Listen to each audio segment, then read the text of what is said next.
वो जहाँ जहाँ पोस्टिंग उनकी होती है ना, वहाँ वहाँ वो एक लड़कियों के साथ अफेयर चलाते हैं। इससे पहले रायपुर में था, गरियाबंद में था, मनेंद्रगढ़ में था, चिरमिरी में था, बैकुंठपुर में थे और रायपुर के आसपास भी जहाँ जहाँ उनकी पोस्टिंग थी, तो वहाँ कहीं न हर जगह एक न एक लड़कियाँ मतलब उनके साथ अफेयर चलाते थे। जितना मुझे नॉलेज है उसमें कम से कम 15 से 16 लड़कियां हैं नॉलेज में। उसके अलावा और भी होंगी, मैं नहीं जानती। और ख़ास करके वो अच्छे घर की लड़कियों को फंसाता है इस चीज़ में, ताकि लड़कियां और एक लड़की को हटाने के लिए दूसरी लड़की को हटाने के लिए वो मतलब नया पैतरे अपनाता है, उनके घर में फ़ोन करता है, उनके माँ बाप को डराता है कि अगर मालूम चल जाएगा तो लड़कियाँ फ़ोन मतलब शादी कौन करेगा। इस टाइप से वो मतलब इतना कन्विंस करने जानता है हर चीज़ का। हमारी कोई गलती नहीं है, वो सामने वाला आदमी ही मेरे पीछे पड़ा था शादी के लिए। तो हमको भी लगता है कि यार अपने समाज का लड़का है, दूसरी जाति का तो नहीं, अपने समाज का लड़का है, एक अच्छा है, ठीक ठाक कमा रहा है। हर कोई लड़की सोचती है, जब सामने से लड़का शादी के लिए खुद बोल रहा है तो वो क्यों पीछे हटेगी। इसी बात का वो फ़ायदा सबके उठाता है कि मतलब सब सोचते हैं कि ठीक ठाक स्टेबल है, नौकरी में है। और अगर कोई लड़की शिकायत करने जाती है तो इतना कन्विंस कर लेता है, इतना ज़्यादा कन्विंस करता है वो सामने वालों को कि सामने वाला हार मान जाता है। लड़कियां अगर ऐसे आदमी को पहले सज़ा देनी चाहिए। अगर ऐसा आदमी घूमेगा, कुत्ता अगर घूम रहा है पागल कुत्ता, तो सबको काटेगा। इसमें इंसान का क्या दोष है, वो तो बगैर नहीं जान रहा है ना, वो पागल कुत्ता है, वो काटेगा। इसमें ब्राह्मण लड़कियाँ भी हैं, कम से कम ब्राह्मण लड़कियाँ 8 से 9 लड़की उसमें ब्राह्मण भी होंगी मेरी जानकारी में।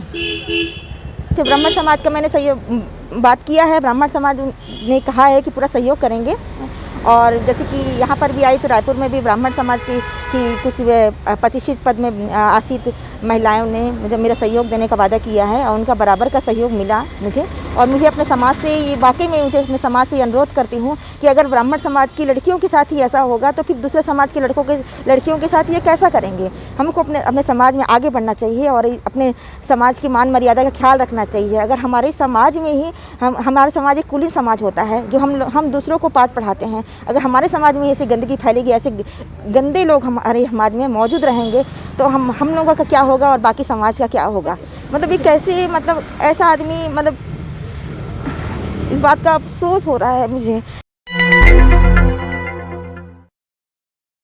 एक महिला हैं, शिकायत करने पहुंची हैं सरगुजा आईजी के पास। उनका कहना है कि एक टीआई हैं विमलेश दुबे, जो इनसे 2014 में इनसे विवाह कर चुके हैं और लगातार इस तरह से कई लड़कियों को वो अपने जाल में फांस चुके हैं और कई लड़कियों की ज़िंदगी को बर्बाद कर चुके हैं।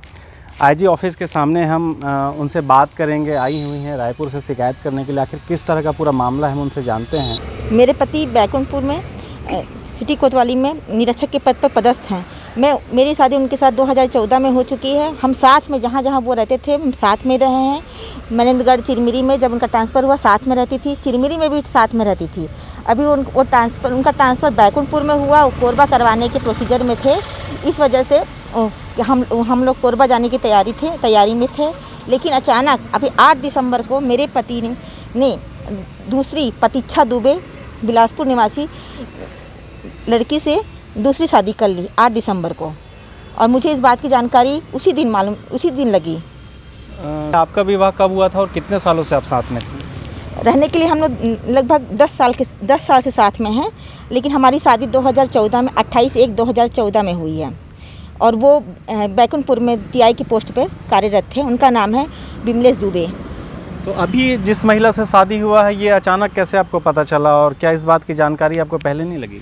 मुझे नहीं मालूम चली कि इसकी शादी हो रही है। 8 तारीख को इसके साथ शादी हुई और मुझे लगभग 12 बजे के करीब मालूम चला। उसी दिन सेम डे को ही मालूम चला कि उसकी शादी हुई है। लेकिन मुझे नहीं मालूम था इस लड़की के साथ भी वो अफेयर चला रहे थे। लेकिन इसकी जानकारी मुझे इनके मैसेज में मालूम चला तो मैंने उनसे पूछा कि ये क्या हो रहा है। तो उन्होंने बताया कि बेटू इसके साथ मेरा कोई अफेयर नहीं चल रहा है, इस लड़की का ट्रांसफ़र बीजापुर हो गया है। लेकिन अब मालूम चल रहा है कि वो झूठ है। तो इस तरह से जब आज ये खुलासा हुआ है तो कुछ आप भी और भी बता रही थी कि बहुत सारे ऐसे लड़कियों के साथ ऐसे वो कई लड़कियों के साथ ऐसे कर चुके हैं। और मैं इस बीच में हम दोनों की इस बात को लेकर मतलब बात कहाँ सुनी भी होती थी कि लड़कियों के साथ ऐसा क्यों कर रहे हैं, तो सब पुलिस वाले ऐसा करते हैं, बात कर रहा हूँ। और इनके मैरिज के बाद मुझे बहुत सी बातें और भी मालूम चली कि वो लड़कियों के साथ वो कपड़ों की तरह लड़कियाँ बदलते थे। और लड़कियों के जज्बात के साथ सबके साथ खिलवाड़ करते थे। और एक पुलिस ऑफिसर होकर अगर वो ऐसा कर रहे हैं तो हम सोचे सामान्य जनता से क्या उम्मीद रखेंगे कि जो जिस पे हमारी वर्दी दिया गया हमारी रक्षा के लिए, वो ही हमारे साथ ऐसा कर रहे हैं। वो मेरे साथ मारपीट भी करते थे इस बात को लेकर। तो आपके घर वालों का क्या किस तरह का सहयोग है और ख़ासकर पुलिस विभाग का क्या सहयोग है, चूँकि आप रायपुर में रहती हैं और आप आज अंबिकापुर यहाँ पर शिकायत करने पहुँची हैं? इसमें कोई कार्रवाई नहीं हुई अभी तक। मैं पुलिस का रवैया में मेरे साथ सहानुभूति का है, लेकिन वो साथ नहीं दे रहे हैं मेरा, क्योंकि अभी तक वो आदमी ऐसे ही घूम रहा है। मैं जिसके भरोसे अपना पूरी लाइफ जिसके भरोसे काट दी, अपने उनके साथ रहती थी, और वो मैं ऐसे ही दर उसके पास जा रही हूँ, लेकिन वो एक बार भी मतलब उसको इसके विरुद्ध में उन्होंने ऐसा क्यों किया। एक पुलिस अधिकारी एक अच्छे पोस्ट में रहकर, जवाबदार के पोस्ट में रहकर वो ऐसा कर रहे हैं, तो वो हम दूसरे से क्या उम्मीद करेंगे? हम सामान्य जनता हमारे को क्यों मदद करेगी? मैं यहाँ से वहाँ से यहाँ भटक रही हूँ, लेकिन मतलब मेरी कोई बात ही नहीं हो रही, कोई सुनने को तैयार नहीं हो रहा है, कोई कार्रवाई नहीं कर रहा है इस मैटर में। डीजीपी साहब को भी आपने शिकायत किया था उस दिन, तो क्या हुआ था? शादी रोकने की बात की गई थी उस दिन, मतलब मैंने क्या बोलते हैं दिया हुआ था कि मतलब आप बताइए, मैं दूसरी शादी कर रहा है, उसके बाद भी वहाँ सम्मन भी गया उनके हाथ में, उसके बाद भी शादी मालूम चला कि सवेरे उसने शादी कर ली है। आईजी सर से मेरा आश्वासन ये वाली बात है, तो वो सिर्फ यही बोले कि हाँ जांच चल रही है, वहाँ पर हेड ऑफिस में जांच चल रही है, ऐसे करके आपने दिया हुआ है लेटर। और तो आप देख सकते हैं एक बेहद सनसनीखेज मामला है। एक पुलिस निरीक्षक जो खुद टीआई के पोस्ट पर अभी कोरिया ज़िले के बैकुंठपुर में पदस्थ हैं, कोतवाली में हैं, और 2014 से जिस महिला के साथ उनका विवाह हुआ था, उनका कहना है, उनका आरोप है कि लगातार वो कई लड़कियों के साथ इस तरह से विवाह कर चुके हैं और लड़कियों को झांसे में रखकर उनका शोषण कर चुके हैं।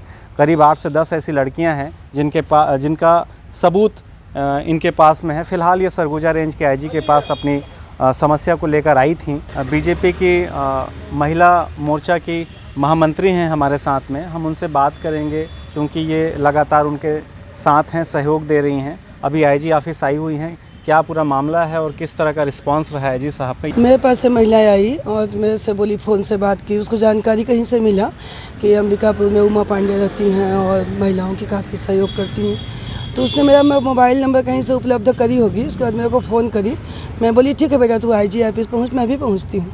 मैं उनको लेके आईजी साहब के पास गई। आईजी साहब ने ऐसा कहा कि मतलब डीजी साहब ने वहाँ से फ़ोन आया है रायपुर से, तो उसमें देखते हुए कार्रवाई हो रहा है।